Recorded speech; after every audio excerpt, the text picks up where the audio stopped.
Have you ever told yourself, I'm fine on my own, and actually believed it? I did. For years, I got used to doing things myself. Grocery shopping, doctor visits, even holidays. After I retired and the kids moved away, I figured I'd earned my peace and quiet. I didn't need noisy gatherings, favors, or people checking in. If anything, I was proud of my independence. That quiet pride you carry when you can still drive yourself to the post office or fix a leaky faucet without calling anyone. But let me tell you something I learned the hard way.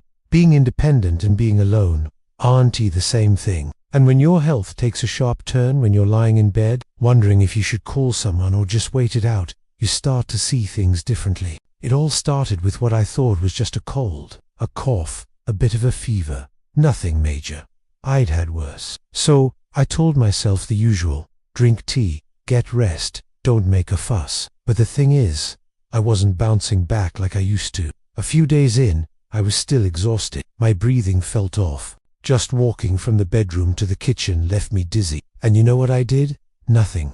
I didn't want to bother anyone. I didn't want my children to worry, or my neighbors to think I couldn't manage. It was empty until the 6th day when I nearly fainted in the shower that I realized this was empty, just stubbornness. It was dangerous. I called my daughter, finally. Her voice cracked the moment she picked up. She asked me why I hadn't told her earlier, and I didn't have a good answer. Just old pride and the illusion that I could handle anything. Even when she arrived, she took one look at me and we went straight to the AR pneumonia. Not a little bug, not just being a bit run down. A full-on infection in both lungs.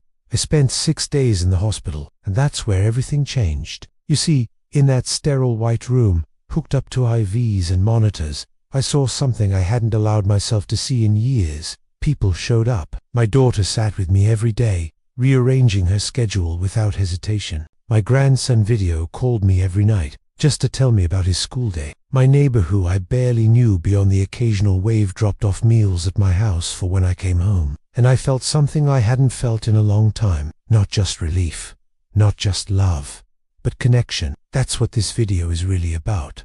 Not just a health scare, not just a lesson in calling your kids more often. It's about understanding, especially as we get older, that we do need people, and needing people isn't weakness. It's what makes us human.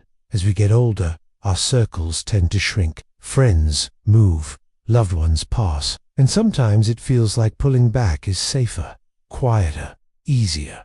But isolation is sneaky. It doesn't show up all at once. It slips in little by little. You stop going to the library because your knees hurt. You stop calling because you assume everyone's too busy. And before you know it, a whole season has passed and you can remember the last time you had a real conversation. I used to think solitude was freedom, but now I understand it's only freedom when it's a choice, not when it's all that's left. After I got back from the hospital, things didn't magically return to normal. I still needed rest. I needed help, and I needed to face the truth. I wasn't meant to go through life alone, especially not this part of life. So I made a few small changes once I never thought I'd make. I started accepting help when people offered it. I didn't say, I'm fine out of habit anymore. If I was tired, I said so.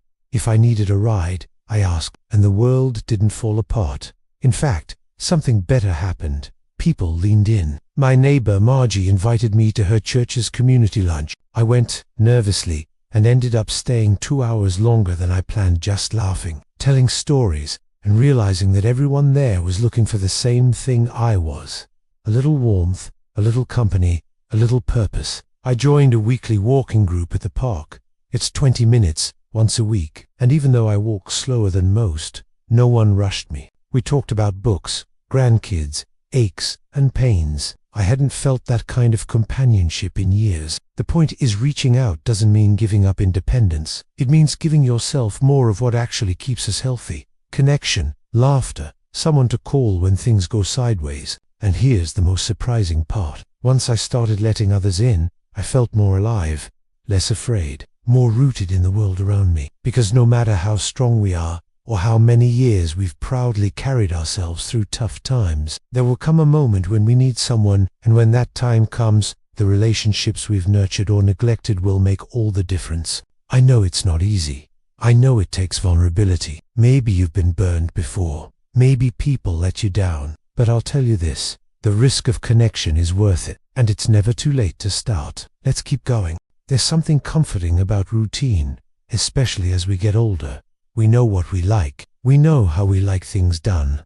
And for a while, that steady rhythm can feel like enough. But what I started to really learn after that health scare was that comfort isn't the same as connection. Familiarity doesn't fill the same space as companionship. So when I got home from the hospital, I decided I needed to rebuild that part of my life. Not just heal my body, but also mend the quiet parts of me I'd let go numb. And trust me, I didn't do it with grand gestures or sudden changes. It was small steps, tiny moments that, over time, began to shift how I felt each day.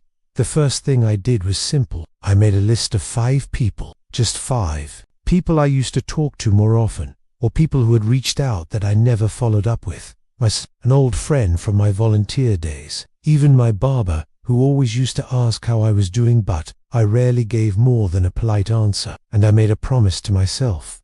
Each week, I'd call or visit one of them, not for anything big, not because I needed something, just to say hello, just to reconnect.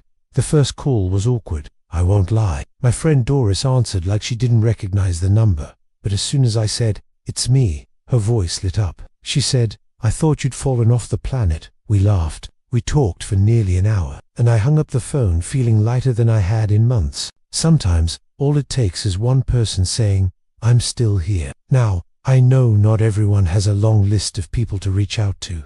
Maybe your family lives far away. Maybe friends have grown distant. That's okay. Rebuilding community doesn't have to mean rekindling old flames. It can also mean starting new ones. I met my friend Harold at the pharmacy, of all places. We were both waiting on prescriptions, and somehow ended up talking about gardening. Next thing I knew, he was giving me tips about tomatoes, and I was offering him some of my mint plants. We now meet every Tuesday at the diner for coffee and old man complaints, as he likes to call it. These little connections, they matter. They don't have to be deep right away. They don't have to be built on years of shared history. Sometimes, they're just about being seen, being known, having someone to check in on you, and someone you check in on in return. And here is something else I realized. Letting people help you is one of the most generous things you can do for them. We often think we're being a burden. We don't want to inconvenience anyone. But the truth is, helping gives people purpose. My daughter, for example, she always used to ask if I needed anything, and I'd brush her off with a quick nope. All good. After my illness, I finally started saying yes. Yes, I'd love help with groceries. Yes, I'd love a ride to the eye doctor. And do you know what happened? She started visiting more. And not out of obligation but joy. She said, "It feels good to be needed again." We've grown closer in the past 6 months than we had in the 6 years before. I was always her parent, but now I get to be something more. A person she shares her life with again. It's a strange thing, learning to receive. Especially for those of us who spend most of our lives doing for others. We were the caregivers, the workers, the fixers. But life has its seasons. And in this one, we deserve to rest in the care of others without shame. I also want to talk a bit about community spaces because sometimes the easiest way to rebuild connection is by simply showing up. The senior center near my home had a walking club and a lunch program, but for years I never went. I assumed it wasn't my thing. I imagined card games I didn't know how to play and conversations I wouldn't want to have. But when I finally walked in, it surprised me. There were people of all kinds, some shy, some loud, some just sitting quietly with a newspaper. I didn't have to be anyone I wasn't. I just had to be there. That first day, someone handed me a plate of spaghetti and said, "Welcome," that's all one word, and it cracked something open in me. Now I go every Friday. Not because I'm lonely, but because I enjoy it. I belong. And that's really the heart of it, isn't it? We all want to belong, not just be tolerated or passed by, but known, valued, needed.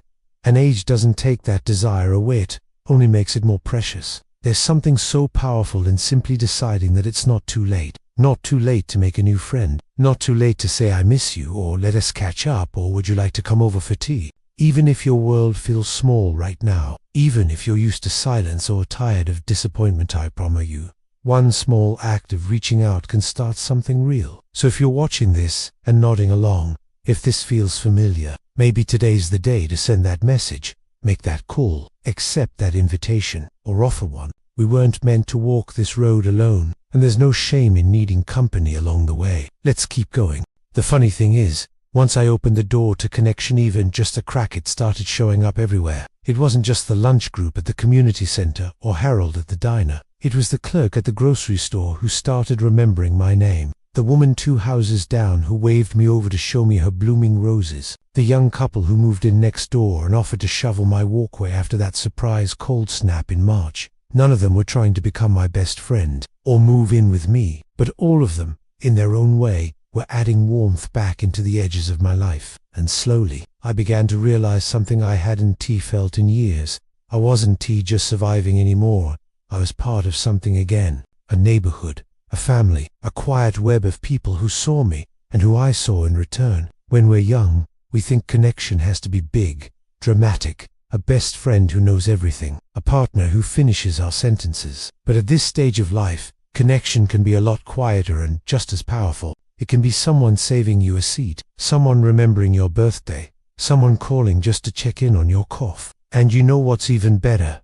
You get to do the same for them. That's what really surprised me. I went into this thinking I was the one who needed support, but the more I reached out, the more I realized I still had a lot to give. I could drive Margie to her doctor's appointments on Tuesdays. I could remind Harold to take his blood pressure meds when we had coffee. I could lend an ear to my daughter when her job got stressful. Even if I couldn't lift boxes or run errands like I used to, I could still show up, and that made all the difference. There's something deeply healing about being needed again. And here's something else I learned sometimes. The person who needs us the most is ourselves. After the hospital stay, I started writing again. Just a little. Some thoughts in a notebook before bed. Nothing fancy. But those pages became a way to process what I'd been through, to remind myself of the lessons I didn't want to forget. One night, I wrote a line that stuck with me. Pride kept me lonely. Humility brought me home. It was true. I spent years clinging to independence like a badge. I thought asking for help was admitting defeat. But in reality, admitting I needed people, that I was vulnerable, was the first step to truly healing. Not just physically, but emotionally, spiritually. And if you've ever felt that tug, that quiet voice that says, you don't need anyone, I just want to gently ask you to challenge it, because I believed it for too long. I thought I was protecting myself, but what I was really doing was building walls. Walls that kept people out. Walls that kept love out. Walls that, when I got sick, kept me isolated until things nearly turned for the worse. I'm not saying everyone has to change overnight. I'm not saying you need to call 10 people today, or sign up for 5 new activities. I'm just saying, open the window a little, let the light back in, because the truth is, life is better when it's shared. Even in its quietest, simplest moments. It's sitting on the porch with someone in comfortable silence. It's laughing at a silly memory from 30 years ago with someone who was there. It's having someone text you, "Are you feeling any better today?" And knowing without a doubt that you're not alone in this world. So, if you're watching this and something in you feels stirred, maybe a bit emotional, maybe a bit inspired, I want to offer you a gentle nudge. Not pressure, not guilt, just encouragement. You're not too old to reconnect. You're not too far gone to be cared for. You're not too proud to let someone love you. You are still worthy of community, of laughter, of belonging. Let that be your new truth. Let that be the message you carry forward. And if you're thinking to yourself, but I've lost too many people, or it's too hard to start over at this age, I hear you. I really do. Grief and time can make us cautious and tired and sometimes a little bitter. But you're still here, and that means something. It means there's still time, still hope, still people waiting, whether they know it or not, welcome you into their lives. You might just be the missing piece in someone else's story. So take that walk, join that group, make that call. Say yes the next time someone offers a cup of tea or a seat beside them. And above all, be kind to yourself, because learning to need others again takes courage. But I promise you, on the other side of that courage is something beautiful. Before we wrap up, I wanted to thank you for listening to this story, for sitting with me, even just through a screen. That's connection too. That's community. And I'm honored to be a small part of yours. If this spoke to you, if you've had a similar experience, or if you've been wrestling with the same feelings, I'd love to hear about it. Share your story in the comments. You never know who else it might help. And if you found comfort or encouragement here, please consider liking this video and subscribing to the channel. It helps more than you know. And we've got more videos on the way filled with warmth, wisdom, and a few gentle reminders that you're never as alone as you think you are. Here's to letting people in. Here's to healing not just bodies, but hearts. Here's to living your best life at any age.